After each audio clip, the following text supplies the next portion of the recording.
Seattle Atheist Church, because good works in non-mysterious ways. Greetings. I actually admit this is kind of a Spartan slideshow, but I had maybe over 100 hours of conversations with people leading up to this. This is a surprisingly detailed subject. So I'll start sharing the screen because the heart of this is to invoke thoughts among yourself about what systems of domination you've experienced.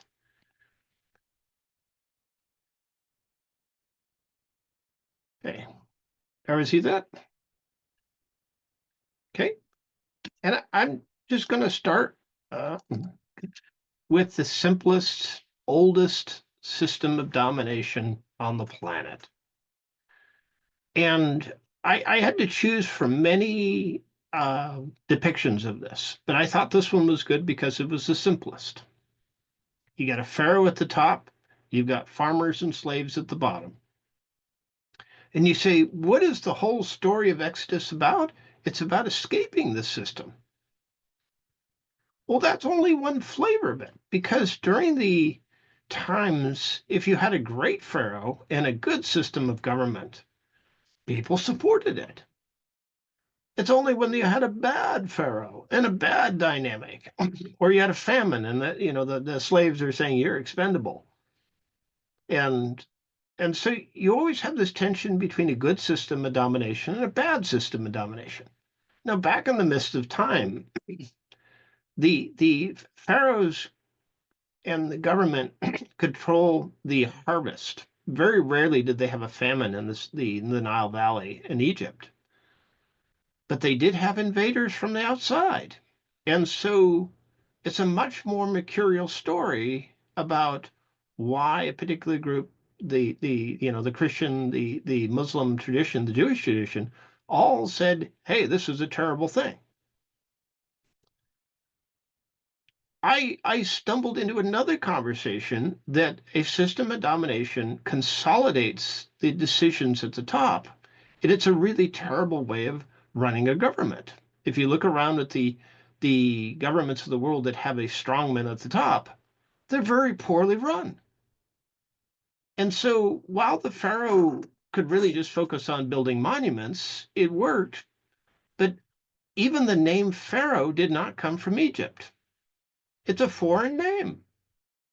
And almost all of the things you see in this, the bow and arrow, the techniques, there was the horse-drawn chariots, a whole bunch of things. The style of fighting, these were all imports by peoples that invaded Egypt. And so that is to say that innovation in a system of domination is also very poor. High security, well, in the sense in the middle of the thing, but very low innovation, almost no rise in status, and all the decisions are made of top, which means they're almost always poor. And if anybody invades you, you're stuck. And so Egypt did really well. If you look at it, it's isolated. It's a thin strip of land with harsh desert on both sides.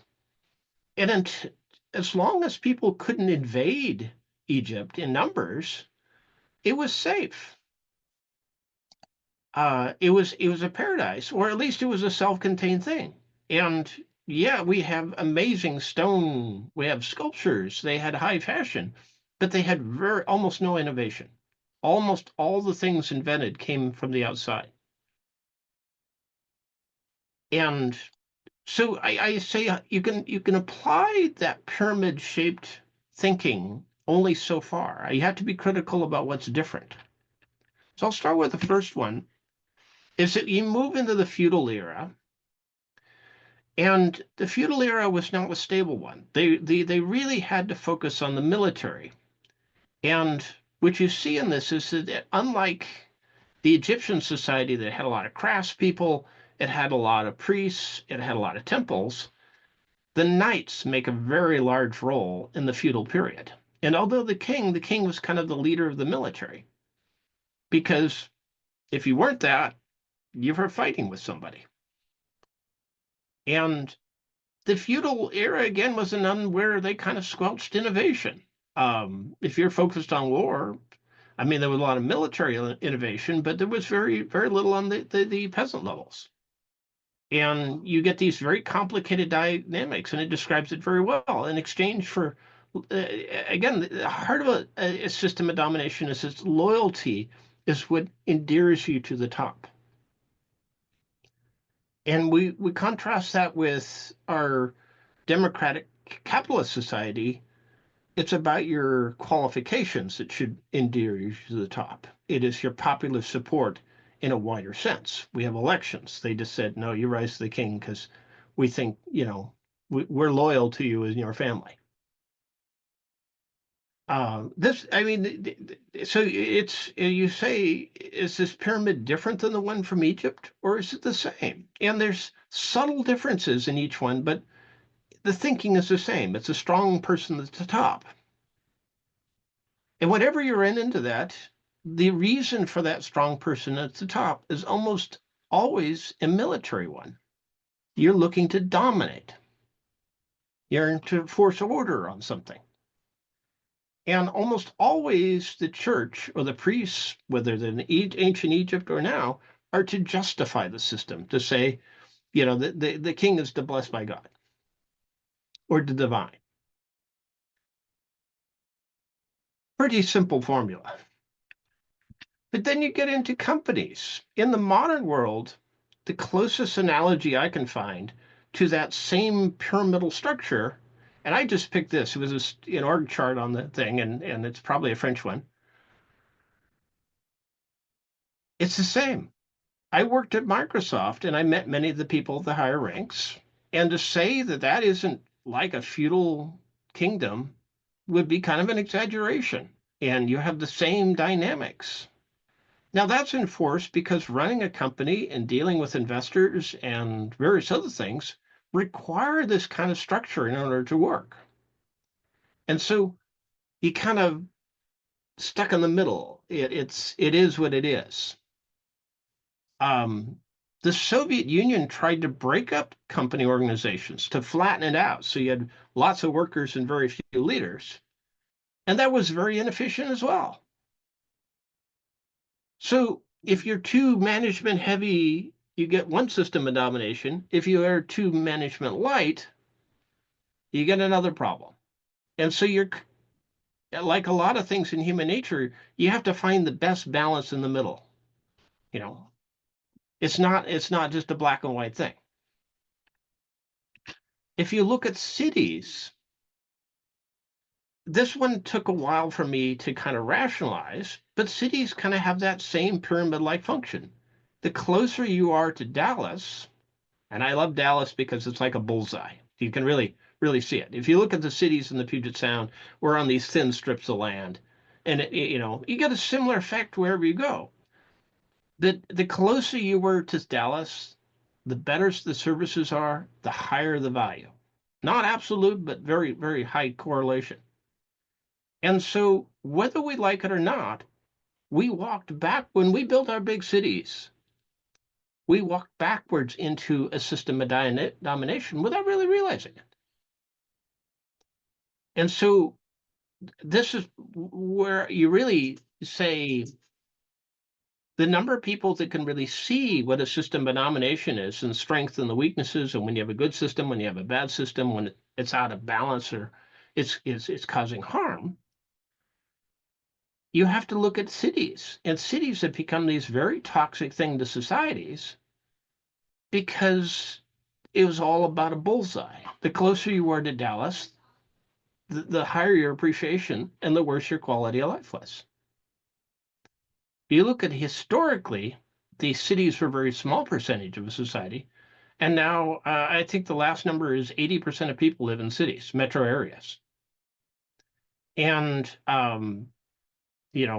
when you look at if you look progressively younger, the numbers all say that our quality of life has gone down. Affordability has gone down. The stress that we feel in our lives has gone up. And these are all the hallmarks of a system of domination. But it's just one of those realities where people want to be close in a city. And this is to say you don't need a strong man and a top in an army to form a system of domination. It can just be a bunch of people all desiring the same thing at the same time. When I look at the demographics, I pick South Korea because when South Korea was young, it had a pyramid kind of shape to it. You roll back 50 years ago. Lots of young people, very few old people. And that led to a booming economy because there was lots of workers. And that boom is beginning to peter out because, as you can see, the younger you get in Korea right now, this is in 2020, and it's only gotten worse since then. It's now an upside down pyramid. And so this is a kind of a weird system of domination as well.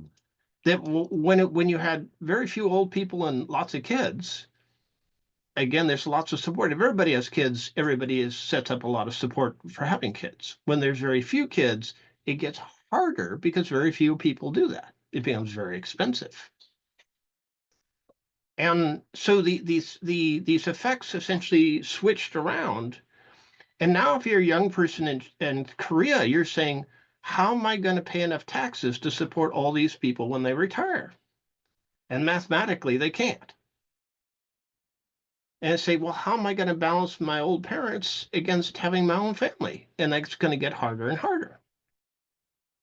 And so you say, can a demographic system of domination occur because people live longer and you had a big fat generation followed by a small generation? And the answer is absolutely.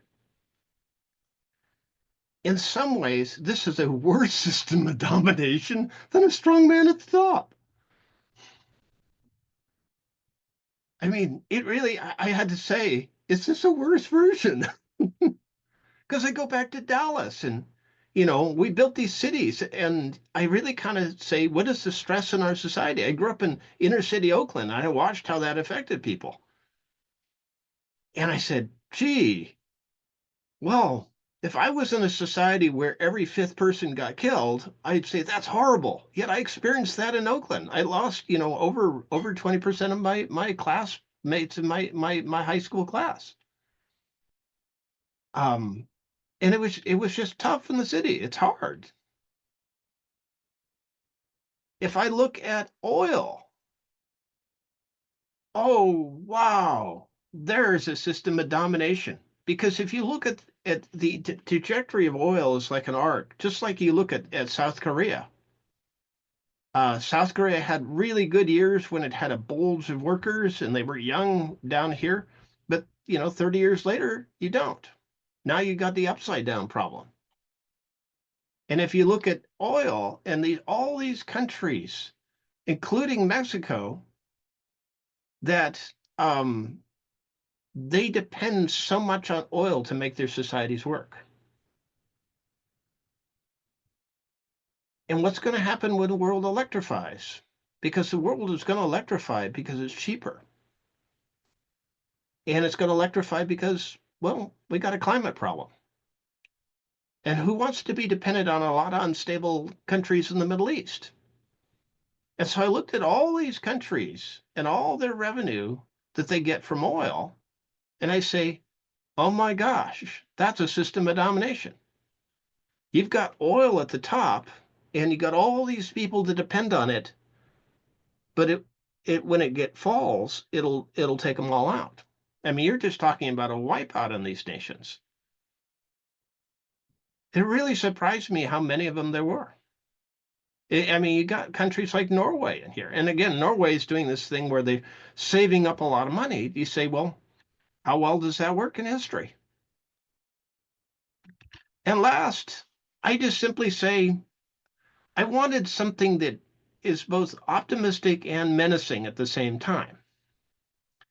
Because we're running into an age where people have to know so many things, it's testing the limits of human capacity. We're at the age of where robots and automation and AI, which can be a blessing, but they could be a problem. It's all about how it's applied and how aware people are, so that this is a blessing and not a system of domination. Because I could look at in countries with authoritarian leaderships that are desperate to say control and said they could use the very thing we consider a blessing to create this Orwellian state. I mean, one of my reports and as was to read 1984. That was my English assignment in my first year of college, and it just well that sort of rings in my mind all these years later. I say that's really really worth talking about.